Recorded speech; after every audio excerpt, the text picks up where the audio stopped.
മുഖത്തടി കൊണ്ട് മൂക്ക് പൊട്ടിയിട്ട് പൈപ്പിൽ നിന്ന് വെള്ളം വീഴുന്നത് പോലെ അവിടത്തെ മുഖത്ത് മൂക്കിൽ നിന്ന് രക്തം ഇങ്ങനെ ഒഴുകുകയാ.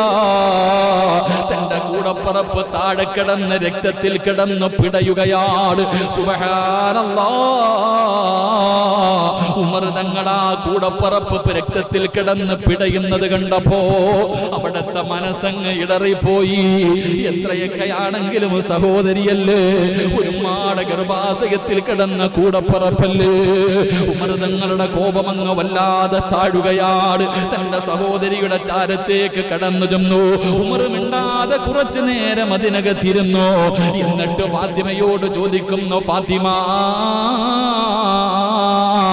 ഞാൻ ഈ വീട്ടിലേക്ക് കടന്നു വന്നപ്പോ നിങ്ങൾ എന്തോ വായിക്കുന്നത് കേട്ടല്ലോ, നിങ്ങൾ എന്തോ ഓതുന്നത് കേട്ടല്ലോ, അതെനിക്കൊന്ന് കാണിച്ചു തരുമോ? എന്റെ കയ്യിലേക്കും